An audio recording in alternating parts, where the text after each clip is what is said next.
사랑하는 여러분, 예수님의 능력이 들고 나는 곳이 있습니다. 이걸 우리는 흔히 나들목 그러는데, 우리 세상사도 보면 나들목이 다 있죠. 뭐 교통이나 또 뭐 교역지나 여러 가지 상황을 보면 항상 집중되어서 교차되는 곳들이 있어요. 다 중요한 것 같지만 거기가 핵심 중심 지역이죠. 예수님의 능력도 들고 나는 곳이 있어요. 이건 자연의 이치임과 동시에 하나님의 질서와 균형이에요. 우리 몸만 살펴봐도 중추신경계나 또 우리의 혈관 속에서도 많은 혈관이 있지만 그 가운데 혈관의 가장 중요한 역할을 감당하는 관장하는 부위들, 집중이 있는 부위들이 있죠. 그게 이제 나들목이라 할 수 있어요. 자연도 살펴보면 나무 같은 거 보세요. 이게 물 또 양분을 빨아들이고 흘러가게 않을 때 아무 곳으로나 집중시키지 않고 반드시 열매를 맺는 곳에다가 양분이 집중되죠. 거기가 생장점이 터지는 겁니다. 그럼 다른 곳은요, 내 가지가 스스로 가지치기를 하거나 사람들이 가지치기 하면서 다른 곳으로 분산되지 않게 집중을 시켜주는 이런 나들목, 이게 우리 삶의 영적인 질서임과 동시에 자연의 질서도 그래요. 그런데 세상에는 이걸 교란시키는 일들도 많아요. 생태계를 파괴, 교란시키는 많은 동식물들 보신 적 있으시죠? 뉴스나 뭐 다큐멘터리 같은 데 얼마나 많이 나옵니까? 뭐 물고기 가운데는 뭐 베스라고 말하던가요? 저는 직접 본 적 없지만 그런 어종은 생태계를 교란시키죠. 파괴시키는 거예요. 생쥐 가운데 뭐 리트리안가 뭔가 있잖아요. 이만큼 큰 거. 그것도 얼마나 생태계를 파괴시킵니까? 또 황소개구리 이런 건요. 막 뱀까지도 잡아먹고 연쇄 그 자연의 질서를 사슬을 파괴시키는 거죠. 제가 이게 황소개구리 잡는 제가 달인이거든요. 안 믿으셔도 상관없지만 황소개구리를 제가 이제 낚싯대를 갖고 집 앞에 있는 저수지를 가면 보통 한 두어 시간에 15마리 정도를 낚았어요. 이걸 딱 잡아요. 그럼 이제 길 가던 아저씨들한테 이걸 팔아요. 그럼 그때 당시 돈으로 얼마 정도를 받았냐면 최소한 3, 4만 원 정도 이렇게 받았어요. 엄청난 돈이에요. 성도님들 무시할지 모르지만 그 당시 신문 배달 200부를 한 달 동안 돌리면 15,000원 월급 받았어요. 제가 직접 신문을 배달했기 때문에. 그러니까 3, 4만 원이 얼마나 쏠쏠한 겁니까? 근데 이 황소개구리를 이렇게 잘 잡는 이유가 뭐냐면 이게 교란종이라서요. 교란종. 교란종이라는 게 뭐냐면 아무거나 덥석덥석 먹어버리는 거예요. 이 황소개구리가 보통 저는 우렁이나 참개구리 뒷다리를 미끼로 썼지만 이게 구하기가 쉽지 않으니까 거기다 제가 뭐까지도 심지어 달아봤냐면 마늘 먹는 개구리 보셨어요? 마늘도 달아보고 나뭇가지 같은 거 전혀 못 먹는 것도 달아서 이렇게 하면요, 이 황소개구리가 얼마나 먹성이 대단한지 움직이는 모든 건 덥석 물어버려요. 이 질서가 없는 거예요. 이게 질서를 파괴하는 겁니다. 그러니 아무거나 먹어버리니까 질서, 균형을 파괴해서 흐트러 놓는 거죠. 어떤 영적인 질서가 있어요. 자연의 질서가 있는 거예요. 그게 하나의 나들목처럼 집중해야 되는 것들이 있는데 이런 교란종들이 그것을 흐트러 놓는 것처럼 우리 삶의 영적인 삶에도요, 질서를 흐트러 놓는 교란하는 존재가 있는데 그게 바로 마귀 아닙니까? 마귀가 우리를 교란시키는 거예요. 그래서 집중해야 될 하나님의 능력의 생장점, 능력의 나들목을 분간하지 못하게 교란시키는 거죠. 지난주에 예수님의 말씀을 나누는데 예수님이 세례받으시고 하늘이 문이 열리며 성령이 충만하여 우리 가운데 오실 때 마귀가 예수님에게 세 가지 시험을 하지 않습니까? 떡으로, 안전지대로 막 교란시키는 거죠. 왜? 예수님의 성령이 막 생장 터져 나오려는 시점이기 때문에 마귀가 이걸 어떻게든지 분간하지 못하게 교란시키려는 이 술수를 마귀가 쓰는 거예요. 사랑하는 여러분, 우리가 믿음의 생활을 이어갈 때 믿음 생활을 아무렇게나 하면 믿음이 성장하는 게 아니고요, 영적인 생장점이 있고 영적인 나들목이 있어요. 오늘 동관교회와 동관교회 성도님들, 저를 비롯하여 우리 모두 삼부예배 참석한 이들 가운데 하나님의 이런 영적인 능력이 들고 나는 나들목이 열리기를 예수 이름으로 축원합니다. 예수님은 그 나들목을 알고 계셨어요. 그러니까 마귀의 시험에 교란당하지 않으신 거예요. 그럼 예수님의 영적인 나들목이 어디였을까? 오늘 42절의 한 단어를 우리는 집중해서 봅니다. 빨간색만 시작. 한적한 곳입니다. 한적한 곳은 한글 번역으로는 오해하기 쉬운 마치 여유가 있고 여가를 부리는 곳, 그런 거 아니에요. 오늘날로 말하면 힐링하는 곳이 아니에요. 한적한 곳이라는 것은 헬라어로는 에레모스 그러는데 이건 황폐한 땅이라는 뜻이에요. 아무것도 없는 곳이에요. 아무도 가지 않아요. 그러니 사람들이 버려버린 땅. 근데 예수님은 그 땅에 늘 들고 나셨어요. 예수님의 나들목이 바로 그 한적한 곳 에레모스 황폐한 땅이었어요. 왜? 아무것도 없기 때문에 그래요. 이해가 되십니까? 인간적으로 현실적으로 기대할 게 아무것도 없기 때문에, 사람이 오지 않기 때문에, 사람이 드러나지 않고 사람의 방해를 받지 않는 곳, 좀 거꾸로 오직 하나님만 일하시고 하나님의 능력만 드러나는 곳이었어요. 그게 에레모스, 한적한 곳, 황폐한 땅, 사람들이 잘 거들떠 보지 않는 땅. 사람들은 그렇지 않습니까? 누가 황폐한 땅을 좋아해요? 누가 황무지를 좋아하겠습니까? 누가 거기다가 사업을 하겠습니까? 사람이 오가지도 않는 곳에 누가 거기다가 시장을 차리겠습니까? 아무도 돌보지 않는 그런 땅. 그러니 이곳에 예수님이 가려고 하실 때 누가복음 4장 42절을 보세요. 사람들이 막 빨간색 시작 만류하려 하며, 사람들이 말리는 거예요. 뜯어 말리는 거예요. 거기 가지 말라는 거죠. 거기는 누구도 기뻐하지 않는 곳. 우리도 마찬가지죠. 이제 수능이 얼마 남지 않았습니다. 한 20여일 남았을까요? 대학에 가야 되죠. 우리의 자녀들이, 우리 손자 손녀들이 수능을 보고 대학에 가야 되는데 열심히 공부했어요. 그러면 서울에 있는 대학에 가야 되겠습니까? 아니면 하나님이 저 지방에 있는 대학에 가서 복음을 전하며 살라고 하니까 저 지방에 있는 대학에 가야 되겠습니까? 어디 가야 되겠습니까? 우리가 기도할 때 흔히 머리가 될지언정 뭐가 안 되게? 꼬리는 절대 안 되게. 꼬리곰탕은 좋아하시면서 꼬리는 절대 안 되게. 그럼 성도님들 어때요? 서울에서 꼬리가 되느니 지방에서 머리가 되는 게 낫지 않아요? 그래도 서울에서 꼬리가 나아요? 좀 대답을 해보세요. 그래서 우리 엄마들은 요즘에 저 지방 우유는 먹이지 않아요. 저 지방 우유는 먹이지 않아요. 오직 무슨 우유만 먹여요? 서울 우유만 먹인대요. 그거 떨어지면 연세 우유를 먹여요. 그 말도 없으면 아쉬우니까 건국 우유 먹여요. 그래도 서울에서 꼬리가 되는 게 낫다는 거예요. 왜? 거기는 인정도 못 받는 곳이니까. 거기 가면 사람들이 무시하니까요. 인생 폭망이라고 생각하니까요. 뭐가 보여야죠. 거기 가면 뭐라도 보여야 그래도 살만하지. 보이지도 않는 황무한 땅, 한적한 곳, 황폐한 땅에 누가 보내겠어요? 이게 다 인지상정 아닙니까? 그러니까 그 당시 사람들의 통념도 똑같아요. 누가복음 4장 23절을 보면 이렇게 나오죠. 뭐라고 나옵니까? 속담, 그 당시 지배하는 속담이 있는데 네 고향 여기서도 행하라. 이게 이제 쉽게 말하면 뭐냐면 너 능력을 보여봐. 능력 보여봐. 이런 말이에요. 비아냥되는 거예요. 능력을 보여야 우리가 뭔가 인정해 줄게. 이런 통념이 지배하는 세상. 예수님이 그 말을 듣고 화가 나셨어요. 그들에게 충고하셨어요. 그래서 하나님의 능력이 나타나지 않는 거다 이렇게 말씀하시며 두 인물을 예시를 들었는데 그게 누가복음 4장에 잘 들어보셨을 거예요. 첫 번째 인물이 사렙다 과부예요. 그 당시 많은 과부들이 있는데 왜 하필이면 이방 지역에 사는 이 과부의 가정에만 기름이 떨어지지 않고 밀가루가 떨어지지 않는 하나님의 능력이 드러난 거냐? 많은 과부 가운데 또 많은 문둥병자가 있는데 왜 하필이면 이방 나라 나만이라는 장군에게만 하나님의 능력이 임하여 그의 병을 치료했느냐? 이게 우연이 아니다.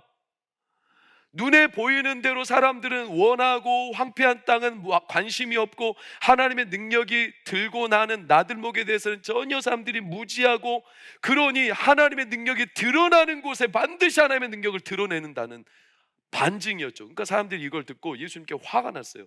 예수님을 죽이려고 하는 장면이 누가복음 4장에 등장하죠. 예수님이 말한 것이 그들의 전곡을 찌른 겁니다. 그들의 속셈에 대해서 마태복음 13장 58절은 뭐라고 기록해놨냐면 그들이 믿지 않음으로 인하여 뭐를 행하지 않아요? 능력이 드러나지 않는다는 거예요. 사랑하는 여러분, 하나님의 능력은 올라려도 드러나는 곳이 있습니다. 드러납니다. 다만 사람이 볼 때 황폐한 땅, 그래서 하나님만 역사하실 수 있는 땅에 사람은 가기 싫은 거예요. 이게 참 이상한 거죠. 우리가 그런 면이 많아요. 생각보다 하나님의 능력을 구하면서도 정작 능력이 나타나는 현장은 기피해요. 왜냐? 그것은 황폐한 곳이니까.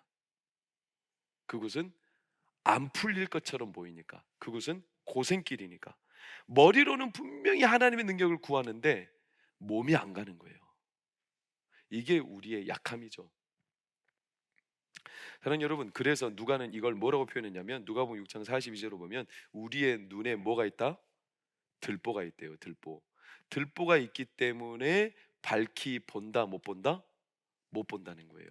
우리 눈 안에 들보가 있는 이상 마치 우리가 원하지는 않는데 직업병처럼, 그리스도인들에게 직업병 같은 습관이 있는데, 그게 뭐냐면 불신이 몸에 배어 있어요. 불신이 분명히 머리로는 믿으려고 하는데 몸이 안 따라가고, 하나님 말씀을 믿음대로 따라가지 못하는 우리 안에 습관 같은, 직업병 같은 불신이 있다니까요. 불신이. 이 직업병이 얼마나 무섭습니까?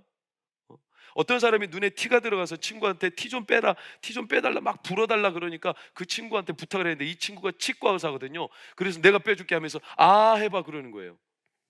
눈에 티를 뺐는데 왜 아 합니까? 직업병은요, 고치지 못할 만큼 우리 안에 습관이 된 것처럼 성도들이요, 나도 모르게 불신이 몸에 배어 있어요. 그래서 하나님의 능력이 드러나는 곳이 있는데 그곳에 가지 못해요. 따라서 만약 우리가 불신이 완전히 산산조각 나고 예수님의 나들목이 우리 가운데 열린다면, 하나님의 능력이 들고 나는 곳에 우리의 삶이 따라가고 임하고 그곳에 선다면, 사랑하는 여러분, 오늘이라도 성령의 능력은 드러납니다. 성령의 역사 드러납니다. 물론 몸은 고생할 수 있습니다. 황폐한 곳이니까. 그러나 반드시 하나님의 능력은 드러나고, 그게 진짜 은혜입니다. 돼지가 돼지 우리에서 막 먹을 것을 찾아다닙니다. 막 땅바닥을. 그러다가 한 곳에 정말로 잘 익은 홍시를 발견했어요. 홍시를 허겁지겁 먹었어요. 돼지 오늘 꼴꼴 와 맛있다면서 꼴보다 맛있다 이러는 거예요. 그래서 홍시가 또 먹고 싶은 거예요. 막 돼지우리를 헤집고 다녀요. 막 땅을 파헤치고 꿀꿀꿀꿀꿀꿀 하면서. 돼지가 왜 꿀꿀꿀꿀 하는지 아시겠죠? 꿀 달라는 거예요. 꿀꿀꿀꿀꿀꿀 그렇게.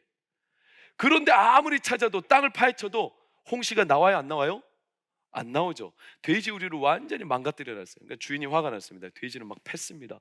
돼지가 아파가지고 땅에 누웠습니다. 한참을 누워 있는데 갑자기 하늘에서 홍시가 돼지 얼굴에 철퍼덕 떨어지는 겁니다. 그때서야 돼지가 깨달았습니다. 홍시는 어디서 떨어진다? 하늘에서 떨어진다. 사랑하는 여러분, 하나님의 은혜와 능력은 아무리 땅을 파헤쳐도 나오지 않아요. 이 세상에 아무리 파헤치고 거기에서 하나님의 은혜와 능력을 구하려 해도 거기서 나오는 게 아니에요. 하나님의 능력은 하늘에서 임하는 겁니다. 하나님께로부터 임하는 겁니다. 진정한 평강과 부요함과 하나님의 능력은 하나님께로부터 임하죠. 부산의 원로 목사님이신 정필도 목사님이 초등학교 6학년 때 은혜를 받았어요.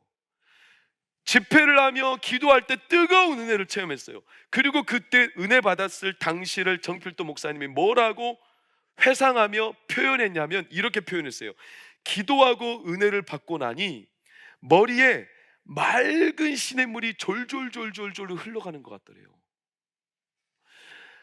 수많은 머리에 잡다한 생각들이 다 맑게 사라지고 오직 영안이 열려서 하나님의 능력처럼 그의 눈이 열리니까, 그때부터 정필도 목사님이 6학년인데 책을 보면요, 한 번 딱 보면 이게 사진이 찍혀가지고 머릿속에 박혀버리는 거예요. 하나님의 총명이 그에게 임하는 거예요. 하늘의 능력이 그의 마음에 임하는 거예요. 그러니 사랑하는 여러분, 자녀들을 위해서 기도하면 하나님이 우리의 자녀들 책임지십니다. 우리가 기도하면 되냐? 기도한다고 기도한다고 인생이 풀리냐? 세상에서 잘 돼야지. 아니요, 기도하면 됩니다. 기도하면 됩니다. 왜 그 하나님의 능력을 우리가 불신합니까? 기도하면 됩니다. 하나님의 능력이 그에게 임합니다. 그래서 머리를 맑게 합니다. 생각을 하나님이 깨끗하게 흘러가게 합니다. 사업도 마찬가지예요. 공부도 마찬가지예요. 우리의 삶의 여러 지평들이 동일해요. 하나님의 능력이 그 가운데 임하는 순간이 오면 수많은 잡다한 생각들은 모조리 다 사라져버리고 하나님의 길이 열려요. 그래서 그 길을 따라 하나님의 능력을 드러내시는 거죠. 그게 나들목 아닙니까? 능력이 들고 나는 길이 있다니까요. 이 길을 하나님이 예수님 안에 이루신 거예요. 야곱이 도망갈 때, 아버지를 배반하고 형을 배반해서 도망갈 때 머물렀던 곳이 우리가 잘 알고 있어요. 그곳이 어디냐면 베델이라는 베델이죠. 원래 베델의 이름은 창세기에 달리 표현되어 있어요. 옛 지명이 뭐라고 하는 줄 아십니까? 베델의 옛 지명은 루스 그럽니다. 루스라는 지명인데, 이 루스라는 뜻은요, 길을 잃어버렸다 이런 뜻이에요. 길을 잃어버리고 고난에 처했고 인생이 어떻게 보면 망한 것 같고, 야곱이요 도망가면서요 거기서 머문 거예요. 루스에서 머문 거예요. 자기 신세랑 똑같죠. 그래서 그 땅은 버려진 땅 아닙니까? 그런데 그곳에서 밤에 잠을 자는데 하늘문이 열렸어요. 아니, 그 버려진 땅이 길을 잃어버린 그곳이 베델일 줄 누가 알았습니까? 그곳에 하나님의 능력이 임할 줄 누가 예상을 했겠습니까? 그래서 하나님이 그곳에서 야곱에게 나는 전능의 하나님이라 말하면서 야곱에게 나타나죠. 그 전능의 하나님을 드러낸 이 하나님의 이름이, 그래서 우리가 잘 아는 엘샤다이 그러잖아요. 전능의 하나님, 버려진 땅, 도망가는 땅, 길을 잃어버린 곳인데 그곳에 하나님의 능력이 임할 줄 누가 알았겠어요? 반대로 아브라함의 조카 롯은, 아브라함과 조카가 이제 가산이 너무나 많아지니까 둘이 헤어져야 돼요. 헤어져야 되는데 롯에게 먼저 선택하라고 합니다. 그러니까 롯이 이렇게 성경에 기록되어 있어요. 눈을 들어 요단 쪽을 본즉, 눈을 들어 보니까 거기가 물이 넉넉하여, 이렇게 표현했어요. 여호와의 동산 같았더라. 그래서 롯이 그 땅을 선택하여 가요. 근데 그 땅은 우리가 잘 알죠. 얼마 지나지 않아 멸망하는 소돔과 고모라였어요. 우리가 눈으로 볼 때 하나님의 능력이 임하는 것처럼 보이는 땅인데 그곳은요 하나님의 능력이 임하기는커녕 막혀버리는 땅이었어요. 그런데 사람들이 볼 때 황폐하고 버려진 땅인데 그곳은요 영적인 나들목이었어요. 하나님의 능력이 들어가고 나오는 땅이 있어요. 사랑하는 동광교회 성도님들, 이 시간 3부 예배 참석하는 모든 이들에게 오늘 우리 동광교회 안에 하나님이 영적으로 나들목을 우리 가운데 허락해 주시기를 축원합니다. 그곳이 있는 거예요. 우리의 눈이 열려서 하나님의 나들목을 발견할 때 가슴이 막 뜨거워지는 겁니다. 가슴에 불이 붙는 거죠. 이미 그 나들목이 우리 가운데 있어요. 왜? 예수님이 이 땅에 오시면서 그 길을 여신 겁니다. 이미 여셨어요. 게다가 십자가에 달려 예수님이 못 박혀 죽으실 때 휘장이 위로부터 아래까지 찢어지지 않습니까? 위의 능력이 아래로 임하지 않았습니까? 그래서 예수님이 이 땅을 떠나시면서 제자들에게 말씀하신 것이에요. 너희가 성령의 능력으로 입혀질 때까지, 성령의 능력으로 입혀질 때까지 이 성에 머물러라 말씀하신 거예요. 예수님이 이 나들목, 능력이 들고 나는 현장에 오늘 가시는 거예요. 그곳이 어디냐? 43절을 보면 빨간색으로만 우리 읽겠습니다. 시작. 다른 동네들에서도 하나님의 나라 복음을 전하여야 하리니. 한마디로 말하면 가장 대표적으로 성령의 능력이 드러나는 나들목이 어디냐? 복음이 전해져야 되는 곳입니다. 복음이 전해져야 되는 곳, 한적한 곳, 에레모스, 황폐한 땅. 이건요 영적으로 보면 어디를 말하냐? 영적으로 소망이 잃어서 버려져 버린 영혼들을 말해요. 그게 오늘 예수님이 가신 한적한 곳, 에레모스, 황폐한 땅이죠. 소망이 없어요. 그래서 그 사람이 버려진 사람이에요. 기대가 없어요. 미래에 대한 소망이 없어요. 그런 사람들에게 예수님은 가신 거예요. 그러자 그곳에 하나님의 능력이 임하기 시작하는 거예요. 무슨 말이냐? 사람의 영혼을 살리는 일은 우리의 능력 밖의 일이에요. 영혼은 우리가 설득해서 살릴 수 있는 일이 아닙니다. 아무리 우리가 돈을 투자한다고 해서 사람을 살리는 거 아닙니다. 영혼은요, 영혼을 살리는 일은요 오직 우리 능력 밖의 일이기 때문에, 그렇기 때문에 그곳에 성령이 임하시는 거예요. 하나님이 임하셔야만 가능한 곳이거든요. 성령이 임해야만 그 사람을 살릴 수 있는 거거든요. 그러니 그 버려진 땅, 버려진 영혼에게는 하나님의 능력이 임할 수밖에 없는 겁니다. 제가 목회 짧은 기간이지만 전도하며 병상 세례를 주고 사람들을 만나볼 때마다 두 가지 부류가 있어요. 아무리 복음을 전해도 절대로 받아들이지 못하고 애초부터 거부해버리는 사람들이 있어요. 놀랍죠? 지금 지병에 걸려서 죽어갈 날들이 가까워가고 있어요. 그런데요, 마음을 열지 않아요. 복음을 받아들인다는 게요, 절대로 사람의 뜻대로 되는 게 아니에요. 심지어 제가 다 전했어요. 그런데도 마지막 순간에 예수님을 영접하도록 기도를 초청하잖아요. 결국 그 기도의 초청에 응하지 않아요. 이게 쉽게 되는 게 아니에요. 왜냐? 영혼이 죽어가는 곳, 마귀가 장악하고 있을 텐데 우리가 복음의 빛을 던져서 그를 살리려고 하면 마귀가 자기의 이 노예로 있던 영혼이 뺏길까봐 마귀가 그 복음의 빛이 비치지 못하게 막아버리는 겁니다. 방해를 하는 거죠. 그 영혼을 쥐고 흔들어 버리는 거죠. 그래서 그 영혼이 닫혀버리는 거예요. 예수님이 복음을 전할 때마다 그 아버지의 아들이 막 귀신이 장난쳐가지고 불에도 던지고 물에도 던져버리지 않습니까? 예수님의 말씀을 듣지 못하게끔. 오늘 누가복음 4장에도 예수님의 복음을 전하자 귀신들이 이렇게 막 부르짖지 않습니까? 우리를 멸하러 왔습니까? 하면서 막 사람들을 교란하지 않습니까? 왜요? 영혼이 무너지는 곳, 마귀도 강력하게 일하거든요. 우리의 능력으로 안 되기 때문에 성령이 강력하게 일하는 그곳이 동일한 곳이에요. 그러나 어떤 분들은요, 애초부터 제가 가기 전부터 마음이 활짝 열려 계신 분들이 계세요. 그분은요, 이미 찬양을 하고 제가 복음을 전하려고 입을 열 때 이미 눈빛이 달라요. 빛이 나요. 그리고 예수님의 이름으로 초청하며 기도하잖아요. 눈물을 글썽이며 그 예수님 그리스도를 받아들이는 분들이 계세요. 마치 찬송가 가사처럼 황무지가 장미꽃처럼 피는 이들이 있어요. 그 황무지 안에 하나님의 능력이 임하는 거예요. 사랑하는 여러분, 제가 이번 주에 전도 간증을 들었는데, 훈련을 받으면서 창원에 계신 한 분이요, 할머니인데요, 복음 감동을 받았어요. 이제 자기도 전도자가 되기로 한 거예요. 복음을 전해요.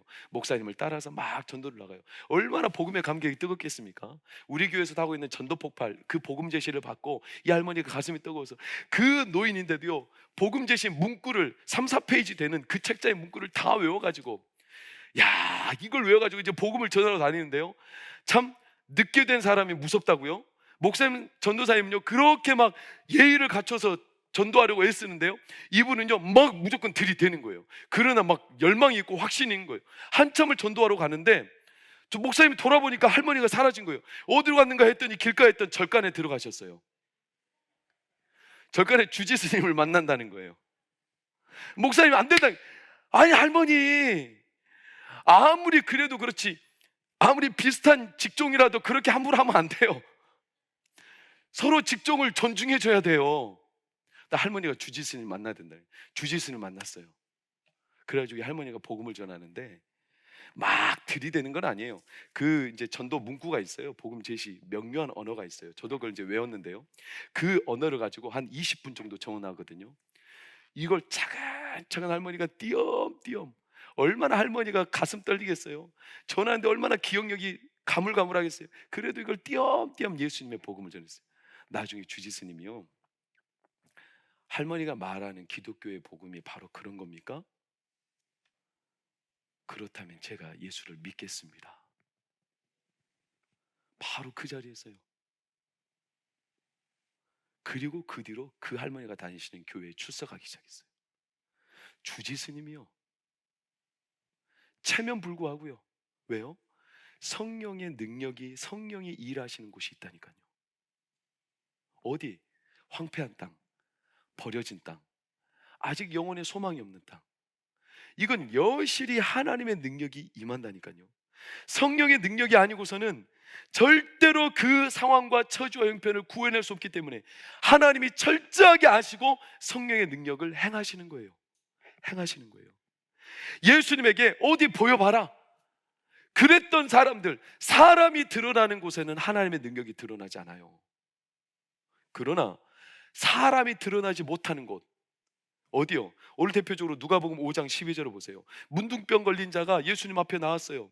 이 나병 걸린 자가 와서 예수님께 말하죠. 주여 원하시면 저를 깨끗하게 하실 수 있습니다. 원하시면이라는 말이 뭡니까? 쉽게 말하면 한 사람도 일평생 동안 이 나병 걸린 사람 누구도 원하지 않아요. 자기 아버지도 원하지 않아요. 그의 어머니도 원하지 않아요.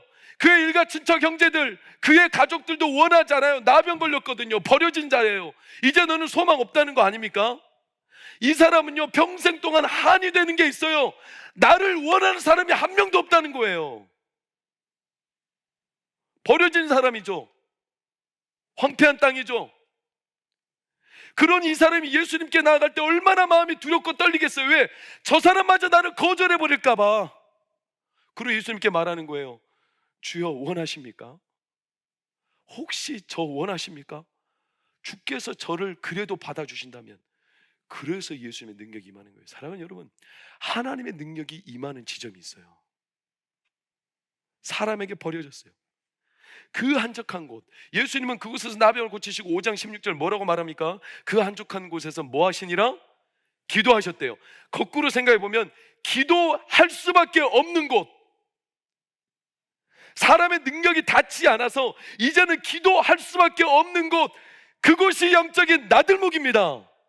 그곳에 하나님의 능력이 임하는 겁니다. 사랑하는 여러분, 위로합니다. 내 현재 상황과 처지와 형편이 만약에 기도할 수밖에 없는 형편입니까? 너무나 어려워서 기도할 수밖에 없습니까? 아무도 원하지 않는 삶처럼 내 삶이 기구합니까? 그렇다면 죄송하지만 반대로 기뻐하십시오. 왜냐하면 그곳이 예수님이 자주 드나드시는 나들목이기 때문에 그래요. 그곳에 성령님의 능력이 임합니다. 성령의 능력이 임합니다. 오늘 성도님들, 그 삶 아무도 원하지 않고 버려진 것 같은 그곳에 예수님이 임하시는 겁니다. 할렐루야. 그 대표적인 것이요, 바로 영혼을 살리는 것이에요. 사랑하는 여러분, 저는 이번 주에 그 훈련을 받으며 홍문규 목사님에게 참 놀라운 간증을 들었어요. 간증을 받았어요. 그게 뭐냐, 이 실화인데요, 한 소년이, 목사님의 아들이에요. 전도를 하는 거예요. 이 소년이요, 11살짜리인데 전도에 열정 열심히 막 있어요. 재미를 들린 것 같아요. 보통 그런 나이 있잖아요. 그래서 아빠에게 물어요. 아빠 준비됐어요? 아버지가 말해요. 아들, 무슨 준비냐? 아빠, 밖에서 나가서 전도지를 나눠줄 시간이에요. 아주 유명한 이야기일 텐데. 그러자 아빠가, 오늘은 매우 춥고 비가 와서 오늘은 어려울 것 같다. 그러니까 아이가, 하지만 아빠, 사람들은 비가 오는 날에도 하나님에 대해서 알 필요가 있어요. 아빠가 대답해요. 얘야, 이런 날씨에는 사람들이 밖에 나오지도 않을 거야. 아버지가 계속 거절하니까 소년이 실망했어요. 그래서 소년이 말해요. 아빠, 그러면 저 혼자 가도 돼요? 제발요. 그래가지고 소년이 전도지를 들고 혼자 길거리로 나간 거예요. 비가 내려요. 11살짜리 소년, 우리나라 따라하면 5학년 아닙니까? 5학년? 5학년짜리가 나가서 전도지를, 사람들이 막 전도지를 계속 달리는 거예요. 2시간 동안 빗속을 뚫고 추위 속을 뚫고 구석에 멈춰서서 계속 전도지를 나누다가 이제 한 장이 남았어요. 근데 사람이 더 이상 인적이 없어요. 지나간 사람이 없습니다. 이 한 장을 전하고 싶은데, 그러다가 마침 저 맞은편에 한 집이 보여서 집으로 갔어요. 집에서 이제 현관 벨을 눌렀어요. 아무도 나오지 않습니다. 그래서 소년이 돌아서 나오려는데 그 순간 무언가가 소년을 막는 것 같았어요. 강권적으로. 그래서 소년이 다시 돌아섰어요. 그래서 초인종을 눌러요. 아무도 안 나와요. 문을 막 두드려요. 그래도 안 나와요. 계속 불러요. 그래도 사람이 안 나옵니다. 그래도 소년은 계속 기다렸어요. 마침내 한참이 지나고 문이 천천히 열렸어요. 한 중년의 여성이 슬픈 표정을 지으며 나와요. 그리고 말해요. 얘야, 왜 그래? 뭘 도와줄까?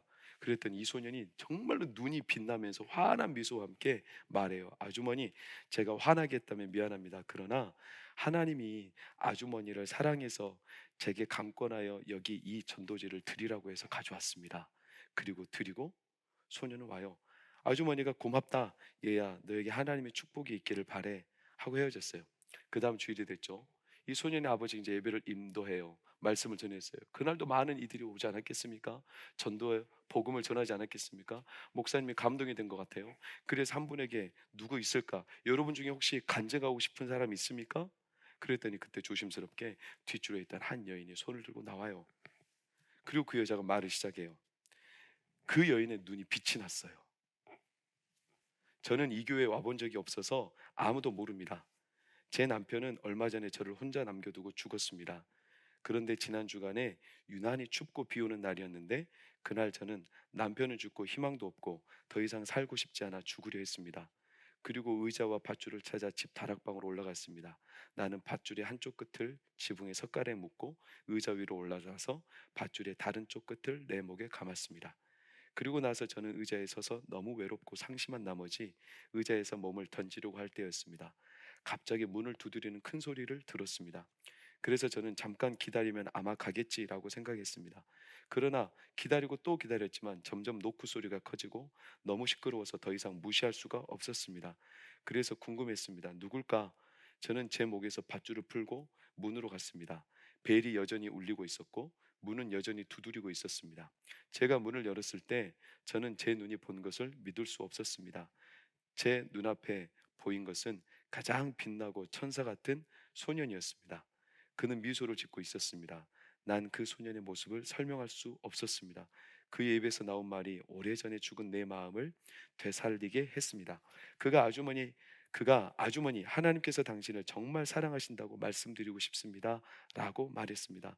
어린 천사가 추위와 비 사이로 사라졌을 때 저는 문을 닫고 전도지의 모든 단어를 읽었습니다. 그리고 다락방으로 가서 의자와 밧줄을 치웠습니다. 더 이상 필요 없어 보였습니다. 보시다시피 이제 저는 하나님의 행복한 딸이 되었습니다. 그 소년이 떠날 때 그가 이 교회로 향하는 방향이었기 때문에 저는 개인적으로 때마침 찾아온 하나님의 작은 천사에게 감사하다고 말하러 왔습니다. 그리고 그는 제때에 와서 영원한 불구덩이에 있던 나를 구해 주었습니다. 그리고 그 간증이 끝나고 이 소년을 둘러싸고 아버지를 비롯하여 성도들이 하나님의 은혜에 너무 마음이 벅차올라 그렇게 예배 시간에 많은 울음으로 성도들이 서로를 위로했다고 그래요. 사랑하는 여러분, 오늘도 어느 누군가에게 복음이 증거될 때 그 사람은요 지금 막 빠져 있는데 하나님이 그를 살리고 싶으신 거예요. 그를 살리고 싶으신 거예요. 영혼이 지금 무너져 가고 있는 거예요. 황폐한 땅이죠. 한적한 곳 에레모스. 예수님은요 일평생 그곳에 가신 거예요. 예수님의 평생이 33년입니다. 33년. 얼마나 젊은 나이에 요절했습니까? 예수님의 나이를 따지지 말고 예수님이 본격적으로 활동한 날은 3년밖에 안 됩니다. 공생의 3년. 그런데 예수님이 십자가 위에서 뭐라고 말씀합니까? 다 이루었대요. 아니 고작 33년 사시고 3년 공생애가 전부인 사람이 다 이루었대. 뭘 그렇게 많이 했다고 다 이룬 겁니까? 예수님은요 딱 한 가지였어요. 그가 다 이뤘다고 말하는 이유가 뭡니까? 오늘 43절에 이렇게 나왔잖아요. 뭐라고요? 복음을 전하여야 하리니 나는 이 일을 위해 보내심을 받았다는 거예요. 예수님은요 모든 시간과 건강과 그의 삶의 우선순위가 다른 건 다 가지치기 하고 오직 어디에 몰입했냐면 영혼을 살리는 땅에 있었어요. 영혼을 살리는 곳. 그곳에 예수님은 늘 드나드신 거죠. 그래서 그곳은요 인간의 한계에 부딪히는 곳이었기 때문에, 인간의 손길로는 구원이 안 되는 곳이었기 때문에 그곳에 예수님이 늘 드나실 때마다 성령이 일하신 거예요. 사랑하는 동각교회 성도님 여러분, 여러분의 가족과 아버지와 형제와 형제 자녀들 동생들이 있습니까? 예수를 믿고 있습니까? 그래서 그 예수를 믿고 같이 천국에 간다면 얼마나 감사한 일입니까? 그러나 혹여라도 내 사랑하는 누군가가 예수를 믿지 않고 지금 죽음의 불구덩 가운데서 누군가가 그 안에 있다면, 사랑하는 여러분, 우리 가운데 오늘 하나님께서 하나님의 마음을 부어주셔서 예수님이 그곳에 드나들며 무너진 황폐한 땅에 하나님이 임하실 때 능력을 드러내시듯 여러분의 가정과 자녀를 살려내시기를 예수 이름으로 축원합니다. 하나님의 능력이 임하면 병든 자가 낫습니다. 눈먼 자가 눈을 뜹니다. 앉은 배가 일어납니다. 왜냐하면 벌어진 땅이라서 그래요. 손길에 닿지 않기 때문에, 인간의 능력으로 이제 안 되기 때문에 그 땅을 놓고 우리가 기도하고 붙들고 씨름하고 하나님의 복음을 들고 가면 하나님은 거기에서 능력을 행하시는 거예요. 능력을 행하세요. 어떤 목사님 그러시더라고요. 3초에 한 명꼴로 죽어간대요. 그 인원수를 따져보면요 보잉 747기가 약 600여 명 타는데 하루에 이 보잉 747 비행기가 매일 떨어지는 거예요. 그 인원이 죽어가는 거예요. 하루에. 오늘도 떨어지고 있어요. 내일도 떨어질 거예요. 그러니 하나님의 마음이 어디로 향하겠습니까? 하나님의 마음이 어디에 집중되겠습니까? 물론 저도 부끄럽고 우리 모두 전도가 부담스럽습니다. 영혼 살리는 일이 어떻게 내 손으로 가는, 아니요, 우리는 부담일지 모르지만 내 손으로 안 되기 때문에 우리가 그 복음을 들고 나가면 하나님이 역사하세요. 하나님이 일하시는 거예요. 우리가 한 달 동안 들어오실 때 이 전도 작전 카드를 받으셨습니까? 참 부담스러운 짐과 숙제를 드려서 죄송해요. 그러나 우리 영혼을 위해서 기도라도 합시다. 여기다 꼭 구원받아야 될 내 살아가는 부모님, 동생, 자녀, 또 일가 친척, 형제들이 있다면 여기다 이름을 적으세요.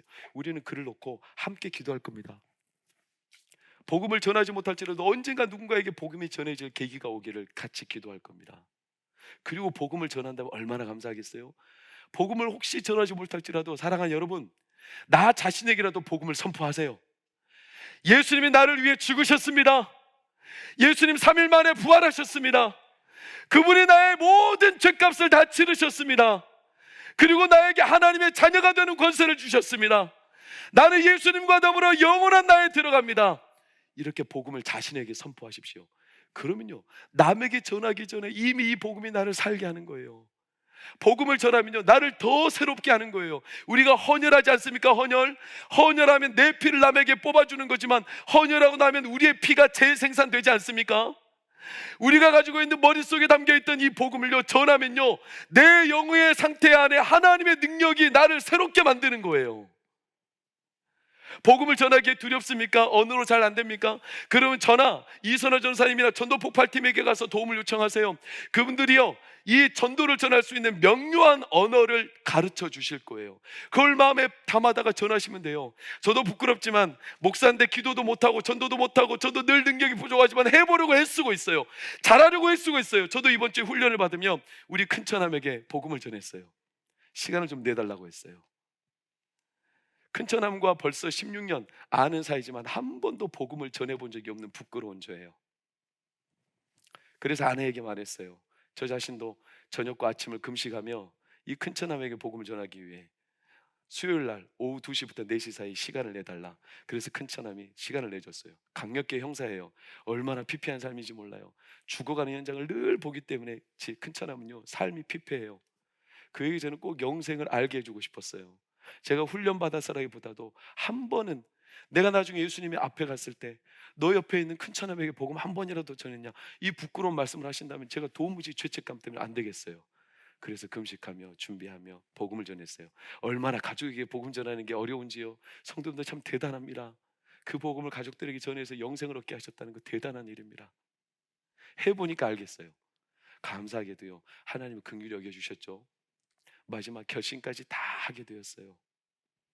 그리고 제가 따라하게 하는 그 기도문도 다 따라하고 예수 그리스도, 그래서 오늘 이 땅을 만약에 떠난다면 천국에 들어갈 확신이 있겠어요? 네, 있습니다. 어떻게 해요? 네, 예수 그리스도를 믿기 때문입니다. 사랑하는 여러분, 성도님들, 어느 이 세상을 떠나도 성도님들 충분히 천국에 들어갈 수 있습니다. 왜요? 예수 그리스도를 믿기 때문에 그렇습니다. 그렇다면 그 영생의 귀한 선물을 우리 한 달 동안입니다. 우리 가족들에게 전합시다. 복음을 전합시다. 그것이 영적인 나들목이에요. 하나님의 능력이 드러날 겁니다.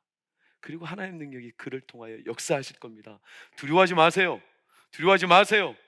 내 힘으로 안 된다는 거 하나님도 알고 계세요. 그렇기 때문에 하나님이 역사하실 줄 믿습니다.